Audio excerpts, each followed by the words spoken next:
morning, I will be reading from Psalms 9, verses 1 and 2. I will praise you, O Lord, with all my heart. I will tell of all your wonders. I will be glad and rejoice in you. I will sing praise to your name, O Most High. Good morning. A couple of things just to kind of update you on, or a couple of announcements. One, Spence asked me to say something about some of the cards. I know Lauren mentioned it last week. This is a card that is like a business card. It's not this big because that would be awkward to carry that around. But it's like a business card, and Spence has gotten some. The idea behind it is just simply to give them out, just to let people know that we're here.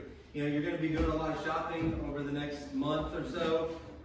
Hand them out if you're in line, or just give them to a friend, let them know that we're here. There's no pressure. If you'd like to have a discussion with them, that's obviously awesome. But just to kind of say, hey, we love you. I just want to let you know that we worship God here, and you are welcome to come and worship with us. So these are out on the table with the bulletin. So if you are interested in grabbing 1 or 10, you can grab some. Just make sure you pass them out. Don't lose them and throw them away.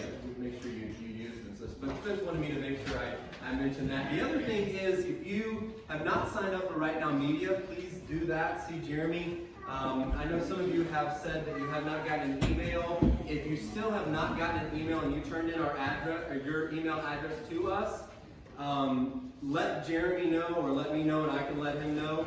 It's possible that someone fell through the cracks. It's also possible that, I'm not trying to criticize anybody, but we couldn't read your handwriting. So if you could just let us know if you haven't gotten it, and we will make sure that we get that to you, because we want you to have that resource from us. And it is absolutely 100% free. It's not free to us, but it's free to you. So if you haven't gotten that, please make sure you do that. Hopefully everyone had a good Thanksgiving, good time with family and friends, and good eating. That's always a favorite around this time of year. I'm reminded, though, of being that last week was Thanksgiving, I'm reminded of something that Johnny Carson said. Some of you young people have no idea who Johnny Carson is, but he used to host The Tonight Show before Jay Leno and before Jimmy Fallon a long, long time ago. But anyways, he said this concerning Thanksgiving. He said, Thanksgiving is an emotional holiday because at Thanksgiving people travel thousands of miles to be with people that they only see once a year, and they discover that once a year is way too often.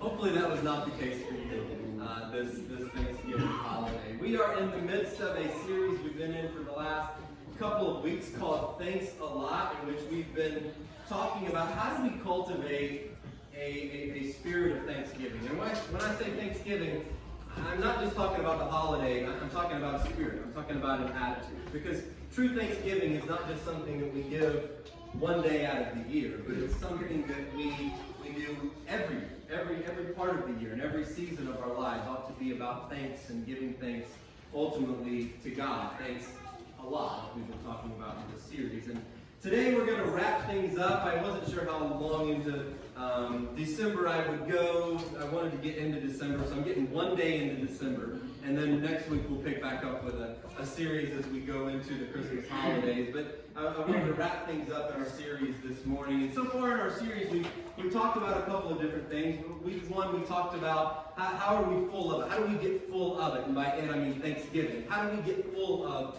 Thanksgiving? Week 2, last week, we talked about the battle for it, and just the battle that we have in trying to be people of Thanksgiving, but also some things that Thanksgiving battles against. And then this morning, as we close things out, I want to talk about coming back to giving. And in doing so, I want to point us to a particular story. We find that story in Luke chapter 17, if you want to go ahead and turn there. And it's the story of one man who came back to give thanks. And in doing so, I think he sets an example for each of us when it comes to Thanksgiving in our lives as well. And so Luke chapter 17, starting in verse 11. Luke writes this. Now on his way to Jerusalem, Jesus traveled along the border between Samaria and Galilee. And as he was going into a village, 10 men who had leprosy met him. They stood at a distance and called out in a loud voice, Jesus, Master, have pity on us. When he saw them, he said, Go show yourselves to the priest. And as they went, they were cleansed. And we'll get to the rest of the story in just a moment, but before we get there, I want to kind of give you some context for what it is that we are reading. Most forms of leprosy, we don't really see leprosy in our culture today, although it's still present in a lot of third world countries.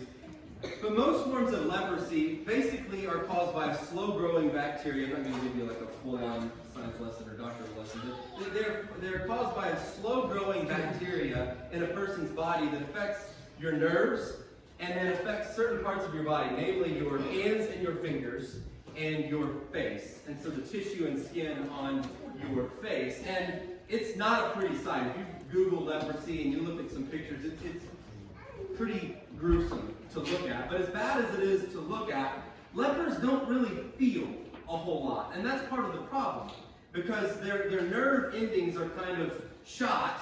What they'll do is they'll keep doing an activity that will further do damage to their fingers or their hands or their face or that whatever part of their body that is being affected by the disease. And so what happens is you've got their skin just kind of decaying, and they're doing activities that are further leading to that decay, and all of this is happening while they're living. Their skin is literally decomposing while they are living. Leprosy literally tears a person apart physiologically, but it does more than that. It also tears a person apart socially. When people see a leper, they tend to avert their eyes, and oftentimes in doing so tend to avert their hearts as well. In Jesus' day, one of the things that you saw very often was this happening. People averted their eyes, they averted their hearts. When people were around the leper, you didn't want to look at them, you didn't want to get near them. In fact, you really didn't have to. If you read in places like Leviticus chapter 13, there was in fact a law that said that lepers were to go outside of the villages. They were to be in their own colonies and away from their families and away from the rest of society. And a law like that was pretty much par for the course for any ancient society. And so with the breakdown of your body also came the breakdown of relational aspects and those relationships of family and work and any kind of relationship. You had to be completely removed from people except for those who were also suffering from the same condition. And on top of that, not only did leprosy tear people apart, socially and physically, but it also tore people down spiritually as well. In the ancient world, many people thought that if someone was sick or diseased or suffering, that person must be under some kind of judgment or punishment from God, either from a sin that they committed or a sin that their parents committed. There's a story in John chapter 9 where even Jesus' disciples asked him, they said, who sinned? There's a lame man. Who sinned, this man or his parents?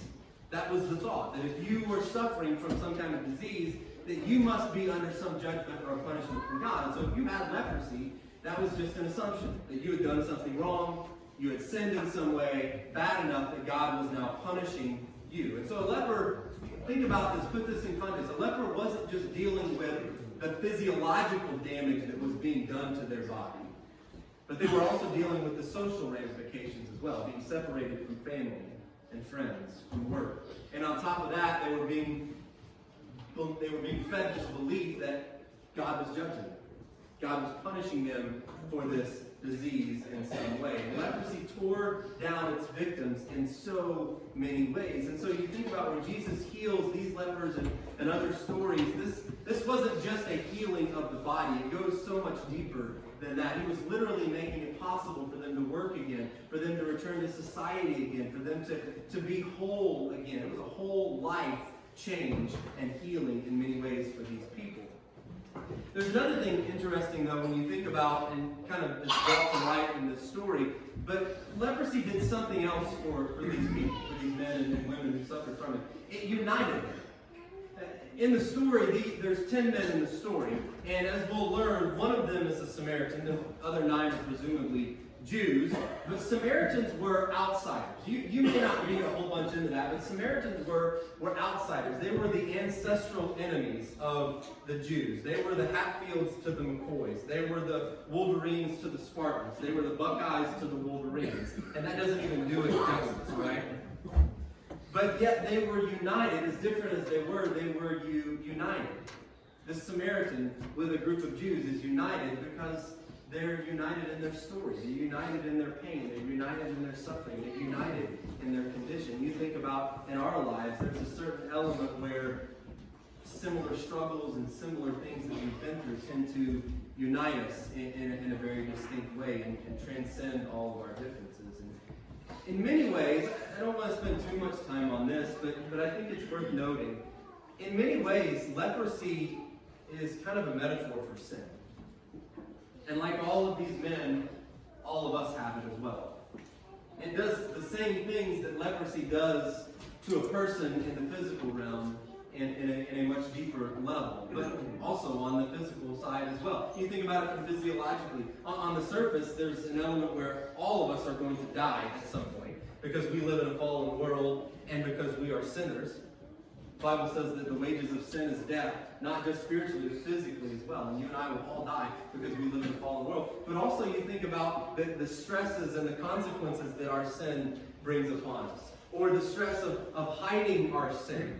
I think of a passage in Psalm 32 where David talks about how he had seasons of unconfessed sin in his life. And it was like his bones were wasting away. You ever felt like that when you've gone through trying to hide something or just dealing with the consequences of your sin? It affects you physiologically, not just in a spiritual way, but physiologically. But on top of that, sin also affects us relationally. You look at the consequences of sin, and where sin is, relational breakdowns usually are not too far behind. And that happens from the very beginning of Scripture. You think about Adam and Eve. Their problems are as a direct result of sin. And that flows down into their marriage and into their kids, Cain and Abel. Cain murders Abel, and it's been happening ever since. And so our sin also tears us down relationally. And of course, our sin tears us down spiritually. Scripture often speaks about the nature of sin and what it does in separating us from God. And yet it's our common condition that unites all of us in this room even this morning. We come from different backgrounds, we come from different stories, we come from different socioeconomic backgrounds, different cultures, different ways of thinking, and yet we are all united because we are all in the same condition. No matter how different we are from one another, we're all part of the same sin power. We know what it is to be torn apart physiologically, mentally, emotionally by our sin. We know what it is to be torn apart relationally by our sin. And certainly we all know what it's like to be torn apart spiritually from God by our sin. And so despite their differences, these men are united because they have the same story. They have the same condition, just as similar as you and I are today. Verse 13, back to our story, says that they stood at a distance and they called out in a loud voice, "Jesus, Master, have pity on us." It's interesting. They call Jesus Master. There's several interesting things in this story. They call Jesus Master, but they don't ask him to heal them. You notice that? What do they ask for? They ask for him to have pity on them, to do whatever it is that he can give, just like any other normal person. They acknowledge him as Master in their words, but seemingly they don't really, I don't know, at least in what they ask of him, they don't fully grasp everything that entails. And then something odd happens. Jesus doesn't touch them. He doesn't pray for them. He doesn't even make them a promise that they will be healed. What does he do? He simply says, "Go and show yourselves to the priest." And you say, why does he do that? Well, according to Jewish law, only the priest can declare a person healed of leprosy. Only a priest can declare a person clean and fit to re-enter into society. And although Jesus implies that they're going to be healed, or that they are healed, he doesn't heal them, at least not at that moment. And then here's what Luke says. As they went, they were cleansed. Literally, in the going, they were cleansed. They don't get cleansed before they go. They get cleansed as they go. And I think there's a couple of things that are pretty powerful about this kind of section, this little passage. First, while I'm not sure they completely grasp, like I said, everything that they do in calling Jesus Master and all that that means, they respond to him like he is. You know, there's a lot of people that call Jesus Master, but they don't respond to him like he's Master. But they do. Again, you think about it. They ask him to have pity on them. Jesus doesn't, at least heal them in that moment. He doesn't touch them. He doesn't really offer any kind of prayer and saying, you know, you're going to be healed. He just simply tells them to go show themselves to the priest. And you know what they do? They go. They go. And I think there's something to be said for that. You know, a lot of people call Jesus Lord and Master, but they never take those steps of obedience. And yet they go. No questions asked. I mean, it's one thing to call Jesus Lord. It's another thing to obey him. No questions asked. Even if he's not giving you what it is that you think you want in the moment that you want it. But that's what they do. He tells them to go, and they go. And then secondly, they're cleansed as they go along. Literally, again, in the going, they were cleansed. There came a point where in their obedience to Jesus, their healing took place. They weren't healed initially, but as they went, that's when the healing happened. Had they disbelieved in Jesus, or had they said, that's just crazy, that doesn't make any sense, they wouldn't have been healed. But Jesus tells them to go, they believed him, they had faith in him, and as a result, they received their healing. You see, you and I can talk about faith, and we can talk about belief, but faith doesn't happen in a vacuum. You know, it's one thing to talk about faith, and we sing about faith, and we read about faith, but faith is exhibited in what you and I actually do. Do we live it out? Do we flesh it out in our daily life? And so often, more often than not, our path to healing and transformation doesn't happen before you do. It happens as you go along. Now, your salvation happens when you give your life to Jesus Christ. But your transformation and your healing happens as you walk out what it means to follow Jesus and to live your life for him, to live in obedience to him. It's not a one-time commitment. It's an everyday thing where you and I are walking it out as we go, and that's when healing and transformation happens. Again, so many people will acknowledge Jesus as Savior, and may even call him Lord and Master, but they don't take those steps of obedience. And so they never get cleansed. But these lepers went, and every single one of them, I think that's worth noting, all 10 of them were cleansed. But that's where the similarities cease. Let's read the rest of the story, starting in verse 15. One of them, when he saw he was healed, came back praising God in a loud voice. He threw himself at Jesus' feet and thanked him. And he was a Samaritan. Jesus asked, were not all 10 cleansed? Where are the other 9? Has no one returned to give praise to God except this foreigner? And he said to him, rise and go. Your faith has made you well. So as we think about this story, I just want to give you 4 things basically in your notes that I think this story points to us about what it means to be thankful and what Thanksgiving ultimately leads to. And the first one is this: Thanksgiving leads to action. Thanksgiving leads to action. Now, we're not told when these lepers figure out that they're healed, but I imagine it doesn't take very long. I imagine they're on the road, going to the nearest village where a priest is, and all of a sudden one looks over at another and he's like, hold on a second. There's something different about you. And he gets a little closer look and he says, your skin looks normal on your face. And your hands, show me your hands. And your fingers, they're well. And your hands, they don't have that scaly feeling and texture to them.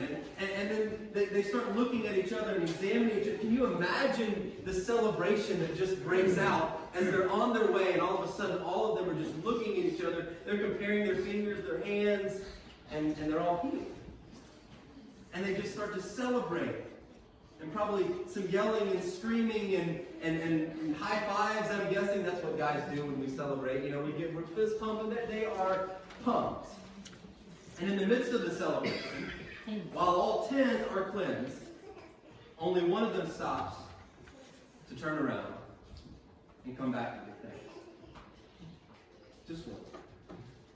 And I thought about it. What are the other 9 doing? And then I thought, you know what? They're probably just doing pretty normal stuff.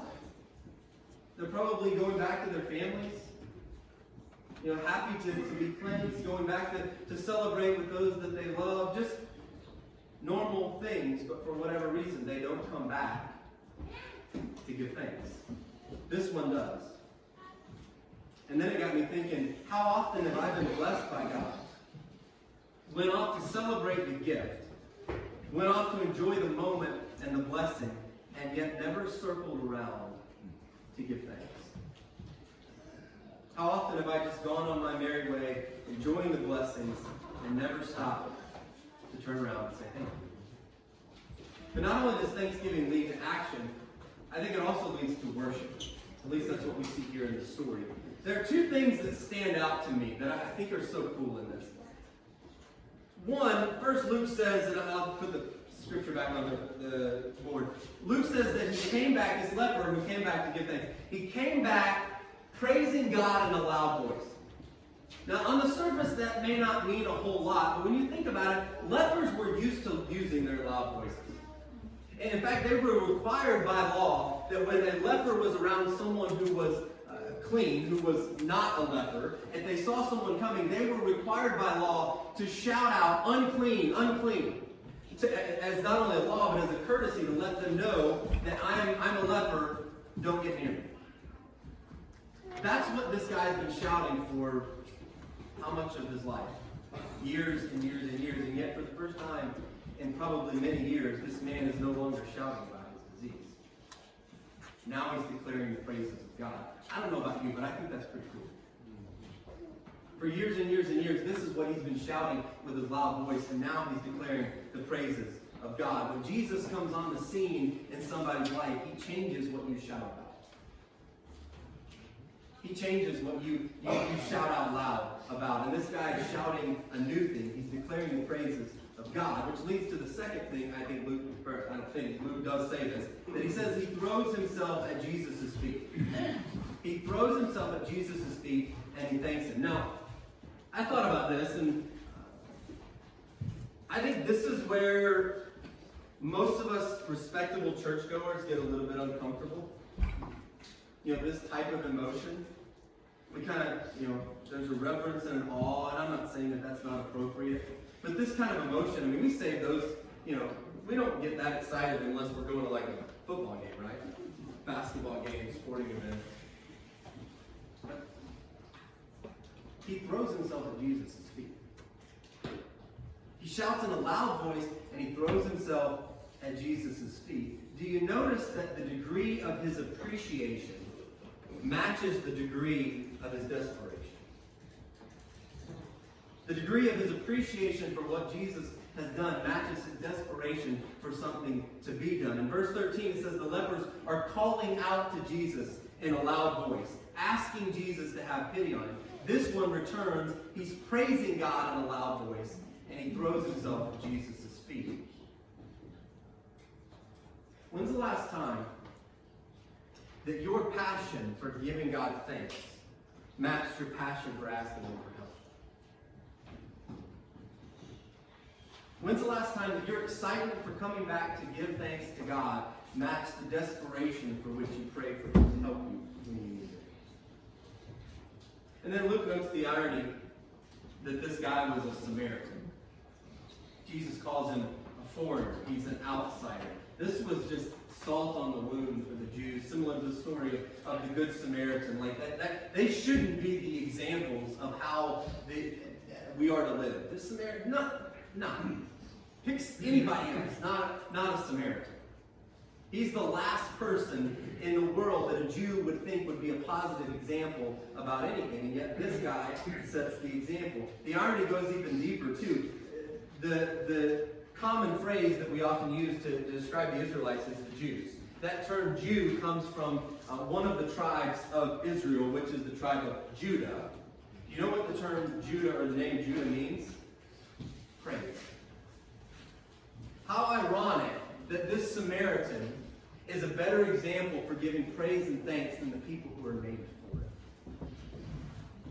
Gets even better. Jesus picks up on this irony in verses 15 and following. He says, "Where are the other 9? Has no one been found returned to give praise to God except this foreigner?" And then he says, "Rise and go. Your faith has made you well." Note that when he returned to give thanks, he got another blessing. All 10 were cleansed, but this guy gets something more. Jesus enlightens him. He tells him why he's healed, or at least a part of why he's healed. He says, "Your faith has made you well." Now, his faith is not the complete encompassing of what made him well. Ultimately, it's Jesus' healing that took place. but his faith had something to do with it. That's what the other 9 miss out on. They miss out on the insight. They miss out on the understanding as to how the healing happened. They miss out on the blessing that Jesus gives to this man. Jesus wants to let him know, your faith has played a part. Your faith has played a part in you being healed in more than just your body. And the encouraging thing to this Samaritan would be that he had something of value to offer to Jesus. Again, the Jews didn't think that anything the Samaritans had was of value. And yet, this Samaritan had a faith that blessed Jesus. This Samaritan had a faith that Jesus affirmed, even though the Jews didn't think it was possible for anything that the Samaritans did that we were affirming. But here's what I want us to see. The Samaritan received that insight and that blessing when he came back to give thanks.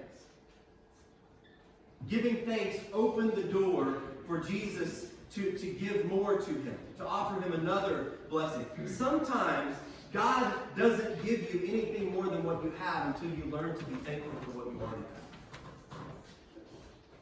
And until you and I can be thankful for what we have, maybe we're missing out on so many other blessings that God desires to pour into our lives. And this Samaritan, of all people, gets a blessing that the other 9 don't. He learned something and received a blessing that they didn't get because he chose to come back and give thanks. Which points to another thing I think thankfulness leads to, and that's wholeness. You see, there's something deeper going on in what Jesus says when he says, rise and go, your faith has made you well. That word for rise in the Greek is also the word for resurrection. And that word for well in the Greek is also the word for rescue or save. In other words, there's more than just a healing of leprosy that's taking place here. There's a resurrection. There's a salvation. That in coming back and giving thanks, this man found out something else. He found out that he had been pronounced well on a whole other level. On a whole deeper level. When he put his faith in Jesus and he saw Jesus as his master, there was more than just a physical healing that took place. Because there's a bigger problem than just the disease of the body. That's why I brought up earlier this analogy of leprosy to sin. There's a bigger problem than just the disease of the body. There's the disease of the soul. There's a bigger problem than just your circumstances. There's the problem of sin. Think about this. Every single person that Jesus healed eventually died. Every single person that Jesus healed eventually died. You ever thought about that? I mean, I think about a guy like Lazarus. Some of you may be familiar with this story. Jesus rose Lazarus from the dead. And so Lazarus dies. He's put in the tomb. His spirit presumably leaves his body. Jesus resurrects him from the dead. His spirit goes back into his body. And he's got to walk out of the tomb. And then he's got to die again. It's kind of a bummer for Lazarus. Every single person who Jesus heals, the healing is only temporary. They eventually die. You know what's interesting? When you read through Scripture, you and I are not promised tomorrow. But we are promised eternity. You and I are not promised tomorrow in the earthly realm, but you are promised eternity. And that means a lot when you know that you're forgiven and you're saved. When's the last time you threw yourself at Jesus' feet for that? The story of one healed leper coming back to give thanks convicts me. But I came across another story that convicts me as well. This leper is a modern-day leper, and she wasn't healed, but her story convicts me as well. Because in one sense, while she wasn't healed, she was very much whole. The story is told that a guy named Jack Hinton was on a short-term mission trip, and he was preaching and leading worship at a leper colony on the island of Tobago.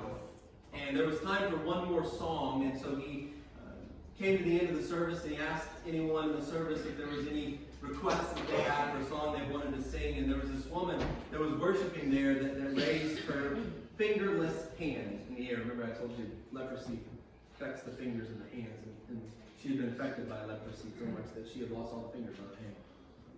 Up to this point, she kind of had her head down and had her head turned a little bit so he couldn't see her face. But when he called on her, she looked up at him And he saw what he describes. These are his words. He said, it was the most hideous face I have ever seen. He said her nose and her ears were entirely gone.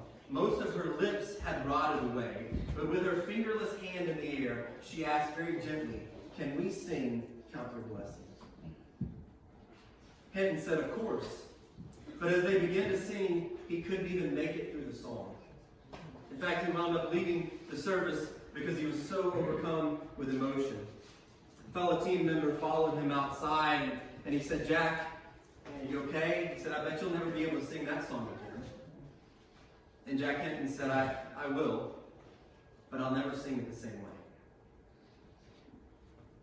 One more thing about the image of this Samaritan falling on his face at the feet of Jesus. One of the words for worship in Scripture is to lie prostrate before, to fall down, literally to kiss the ground at the knees, at the feet of someone that you are offering adoration and respect to. That's what this Samaritan does. And while this is describing a one-time event here in this passage, the meaning of the word worship is not meant to convey just a one-time event. It's a picture of all of life. Because Thanksgiving is a lifestyle. Thanksgiving's not a holiday. Thanksgiving's not a thing that we do every once in a while. Thanksgiving is a lifestyle.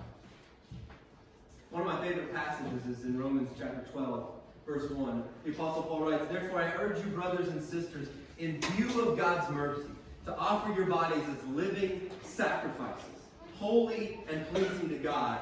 This is your true and proper worship." Paul says that you and I are to offer our bodies as living sacrifices because of the mercy that we've been given. And when we do that, that is our spiritual act of worship. That's how we worship Him. You see, oftentimes we think about worship, and we use it this way. We even use church in a disconnected sense from what it really means. But we use terms like worship and service in the context of what we're doing right now. But when you read through the New Testament, most of the times that worship is mentioned, it's not in relationship to a public assembly, but it's in relationship to the way that you live your life. It's not in relationship to what you and I do for an hour or so on a Sunday morning, but it's in relationship to what do you do the other 6 days and 23 hours out of the rest of the week. Because worship is not just what we do, it is a lifestyle. It is the way that we live. And in one sense, believing in Jesus is really about a life of thanksgiving. And believers in Jesus, we never stop giving thanks. I like what Charles Dickens said. Charles Dickens of Christmas Carol, you may know him, you probably watch a version of his story around this time of year heading into the Christmas season. But when he wrote A Christmas Carol, he was touring America, and here's one of the things that he said, not about Christmas, but about Thanksgiving. He said, "You Americans have it all wrong. Instead of having just one day set aside for Thanksgiving, you should have 364 days of Thanksgiving. Then use the one day just for complaining and griping, and do all of your complaining and griping on that one day." Then he said, use the other 364 days to thank God for the many blessings He showered on. I think He's got something.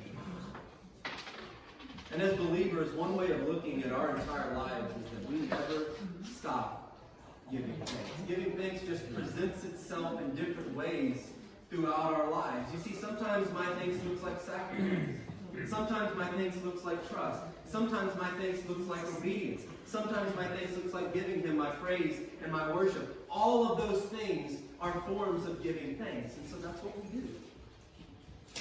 We give thanks. So as we close out our time this morning, close out our series, let me ask you, what does it look like for you to come back and give thanks to God? What does it look like for you to praise Him with a loud voice? What does it look like for you to throw yourself at His feet and worship and praise? What expression of trust will you give? What expression of obedience will you lay it all out on? What does it look like for you to be as passionate about thanksgiving and thanks-living in your life as you are about asking God for help when you need it? And who knows what he might do with your acts of obedience? Who knows what he might do with your sacrifice? Who knows what he might do with your trust? Who knows what he might do with the things you offer? So come back and give him your thanks.